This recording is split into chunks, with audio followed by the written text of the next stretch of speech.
Ravi colours இன்றைய trending பெண்களுக்கான exclusive கலெக்ஷனுடன் kurtis, palazzo pant, Patiala pant, துப்பட்டாக்கள், ஷேப்வேர்கள், நைட்டிகள், பிராண்டட் உள்ளாடைகளும் கிடைக்கும். ரவி கலர்ஸ், நேரு வீதி, ராஜா தியேட்டர் சிக்னல் அருகில், புதுச்சேரி. வணக்கம். முக்கிய செய்திகள். இலவச அரிசியுடன் கோதுமை விரைவில் வழங்கப்படும். முதலமைச்சர் ரங்கசாமி தகவல். பொதுமக்கள் கொரோனா பாதுகாப்பு வழிமுறைகளை பின்பற்ற வேண்டும். சுகாதாரத்துறை இயக்குநர் அறிவுறுத்தல். டெல்லியில் வாக்குச்சாவடி முகவர்களுக்கு 2 நாள் பயிற்சி முகாம். தமிழ்நாடு மற்றும் புதுச்சேரியின் 11 கட்சிகளின் பிரமுகர்கள் பங்கேற்பு.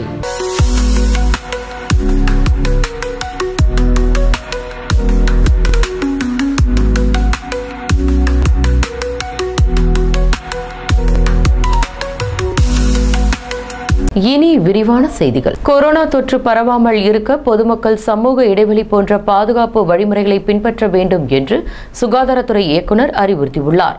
தமிழ்நாடு மற்றும் புதுச்சேரியில் மீண்டும் கொரோனா தொற்று பரவி வரும் நிலையில் தமிழ்நாட்டில் தற்பொழுது முகக்கவசம் அணிவது கட்டாயம் என்று அமல்படுத்தப்பட்டுள்ளதால் இதேபோன்று புதுச்சேரியில் முகக்கவசம் அணிய வேண்டும் என இதுவரை எந்தவித சட்டமும் அமல்படுத்தாதது பற்றி செய்தியாளர்கள் கேட்ட கேள்விக்கு சுகாதாரத்துறை இயக்குநர் ரவிச்சந்திரன் பதிலளித்துள்ளார்.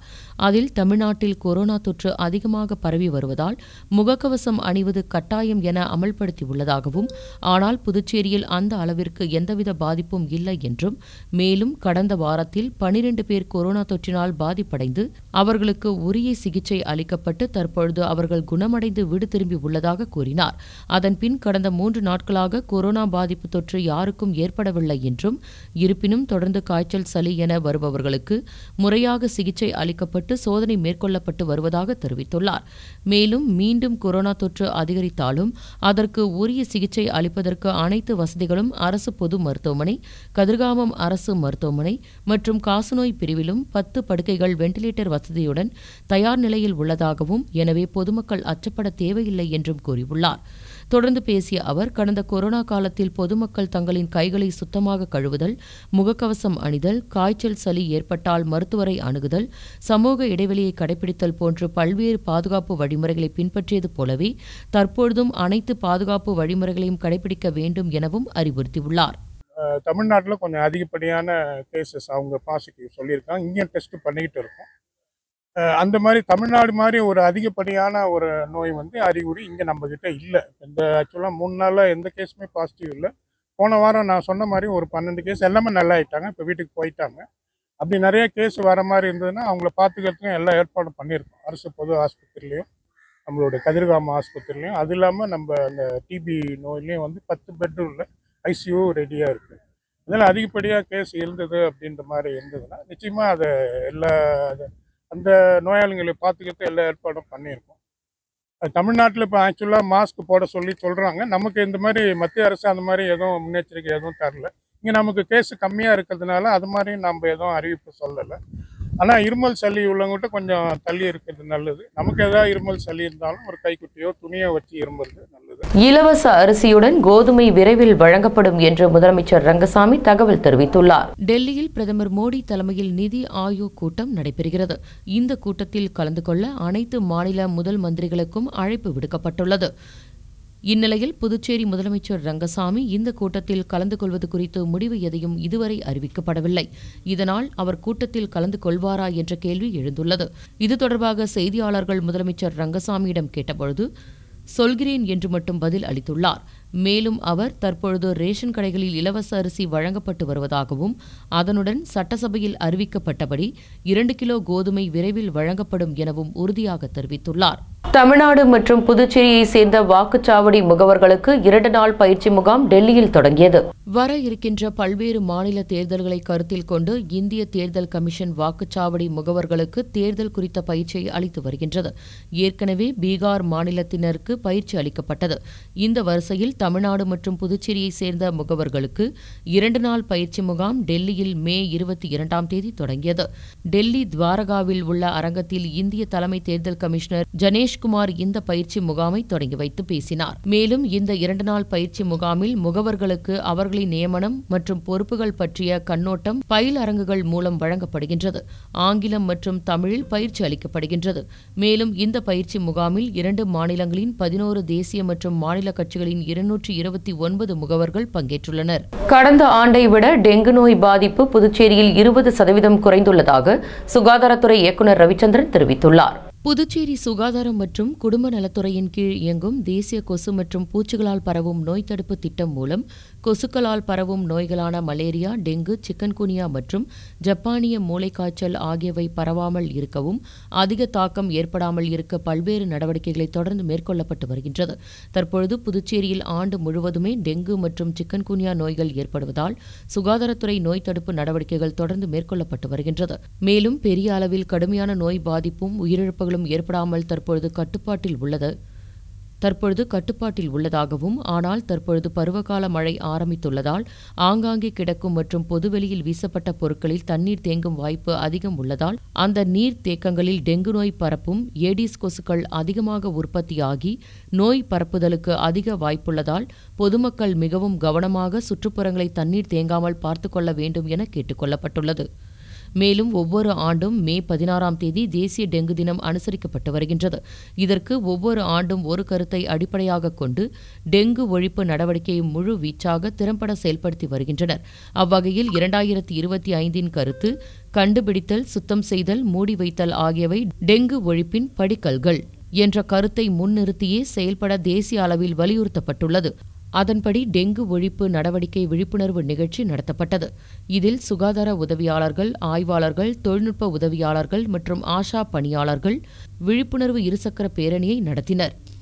இந்த பேரணி கடற்கரை சாலையில் சுகாதாரத்துறை இயக்குநர் ரவிச்சந்திரன் தலைமையில் தொடங்கப்பட்டது. பின்னர் செய்தியாளர்களை சந்தித்த அவர், கடந்த ஆண்டை விட டெங்கு நோய் பாதிப்பு புதுச்சேரியில் 20% குறைந்துள்ளதாக, டெங்கு நோயால் கடந்த ஆண்டு ஒருவர் கூட இறக்கவில்லை எனவும் தெரிவித்துள்ளார். மேலும் 7 நாட்களுக்கு மேல் வீட்டில் தேக்கி வைக்கப்படும் தண்ணீர், பூச்சாடிகளின் கீழ் வைக்கப்படும் பிளேட்டுகள், தண்ணீர் மாற்றப்படாமல் உள்ள பூ மற்றும் மணி பிளான்ட் குடுவைகள், வீட்டின் கூரைகளில் சரிவர மூடப்படாத பிளாஸ்டிக் கவர்கள், தேங்காய் சிரட்டைகள், இளநீர் குடுவைகள், டயர்கள் மற்றும் இதர குழிவான பொருட்களில் தண்ணீர் தேங்காமல் பொதுமக்கள் பார்த்துக்கொள்ள வேண்டும் எனவும், அவற்றை அப்புறப்படுத்துவதும் டெங்கு நோய் ஒழிப்பிற்கு சிறந்த தடுப்பு நடவடிக்கைகள் எனவும் கூறியுள்ளார். மேலும் எந்தவொரு காய்ச்சல் என்றாலும் தாமதிக்காமல் அருகில் உள்ள அரசு மருத்துவமனைகளில் ஆலோசனை மற்றும் பரிசோதனை செய்து கொள்ள வேண்டும் எனவும், இது கடுமையான நோய் பாதிப்பில் இருந்து காப்பாற்றுவதோடு மட்டுமல்லாமல் மற்றவருக்கு நோய் பரவும் வாய்ப்பை குறைக்கும் என்பதால் நோய் ஒழிப்பில் பொதுமக்களின் ஒத்துழைப்பு அவசியம் என்றும் கூறியுள்ளார்.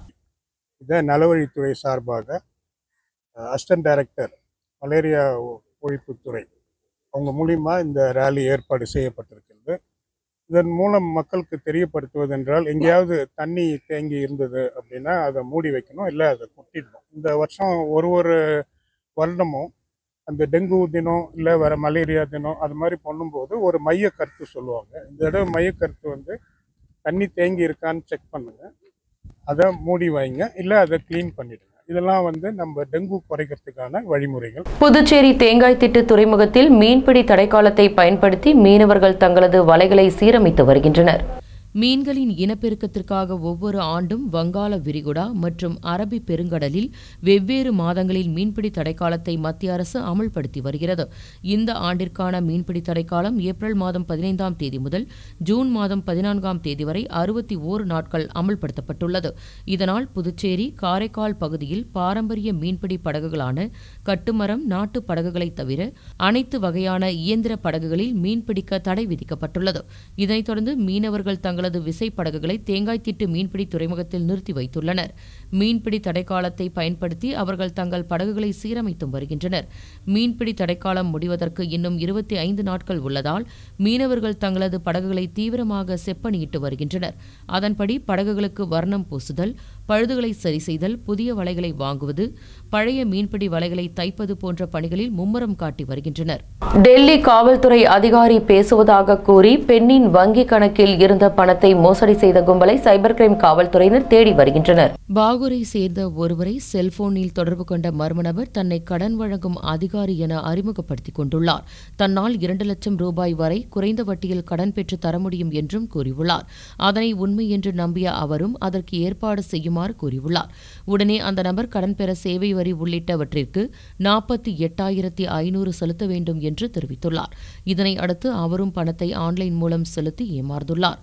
மேலும் கருவடிக்குப்பத்தை சேர்ந்த பெண்ணை தொடர்பு கொண்ட மர்ம நபர் டெல்லியில் இருந்து காவல்துறை அதிகாரி பேசுவதாகவும் அந்த பெண்ணின் பெயரில் சட்டவிரோதமாக பண பரிமாற்றம் நடந்துள்ளதாகவும் அவரது வங்கிக் கணக்கு விவரங்களை சமர்ப்பிக்குமாறு கூறியுள்ளார்.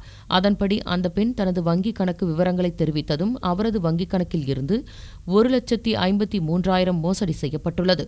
மேலும் வீராம்பட்டினத்தை சேர்ந்த பெண் ஒருவர் பிரபல உணவகத்தின் ஒன்றின் பெயரில் போலியான இணையதள முகவரியை தொடங்கி 20,400 மோசடி செய்யப்பட்டுள்ளதாக புகார் தெரிவித்துள்ளார். இந்த புகார்களின் பெயரில் சைபர் கிரைம் காவல்துறையினர் விசாரணை மேற்கொண்டு வருகின்றனர். வங்கக்கடலில் வரும் மே 27ஆம் தேதி காற்றழுத்த தாழ்வு பகுதி உருவாகக்கூடும் என வானிலை ஆய்வு மையம் தகவல் தெரிவித்துள்ளது. மத்திய கிழக்கு அரபிக்கடலில் கோவா, தெற்கு கொங்கன் கடலோர பகுதிகளுக்கு அப்பால் மே 22ஆம் தேதி காற்றழுத்த தாழ்வு பகுதி உருவாகியுள்ளது. இது வடக்கு திசையில் நகர்ந்து அடுத்த 36 மணி நேரத்தில் காற்றழுத்த தாழ்வு மண்டலமாக வலுவடையக்கூடும் எனவும் மத்திய மேற்கு மற்றும் அதனை ஒட்டிய வங்கக்கடல் பகுதியில் வரும் மே 27ஆம் தேதி புதிய காற்றழுத்த தாழ்வு பகுதி உருவாக வாய்ப்புள்ளதாகவும் இதன் காரணமாக தமிழகத்தில் ஒரு சில இடங்கள், புதுச்சேரி மற்றும் காரைக்கால் பகுதிகளில் மே 23ஆம் தேதி முதல் 28ஆம் தேதி வரை மிதமான மழைக்கு வாய்ப்புள்ளது. மேலும் தமிழகம் மற்றும் புதுச்சேரி காரைக்காலில் ஒரு சில இடங்களில் மே 23ஆம் தேதி முதல் 26 வரையிலான காலத்தில் அதிகபட்ச வெப்பநிலை இயல்பை விட 3 டிகிரி செல்சியஸ் அதிகமாக பதிவாகலாம் எனவும் வானிலை ஆய்வு மையம் தகவல் வெளியிட்டுள்ளது. அடுத்து வருவது புதுச்சேரியின் இன்றைய தங்கம் மற்றும் வெள்ளி விலை நிலவரம். இன்றைய தங்கம் வெள்ளி விலை விவரம். புதுவையில் இன்றைய தங்கம் வெள்ளி விலை விவரம் வழங்குபவர்கள் முத்து கோல்ட் ஹவுஸ், பாண்டிச்சேரி. தங்கம் 1 கிராம் 8,940 ரூபாய். இன்றைய தங்கம் வெள்ளி விலை விவரம். வெள்ளி 10 கிராம் 1080 ரூபாய். இத்துடன் ஏஎம்என் செய்திகள் நிறைவடைந்தன. வணக்கம். புதுச்சேரி உங்கள் ஏஎம்என் டிவி செய்திகளை யூடியூபில் உடனுக்குடன் காண ஏஎம்என் டிவி பாண்டிச்சேரி சேனலை சப்ஸ்கிரைப் செய்யுங்கள். பெல் பட்டனை மறக்காமல் கிளிக் செய்யுங்கள்.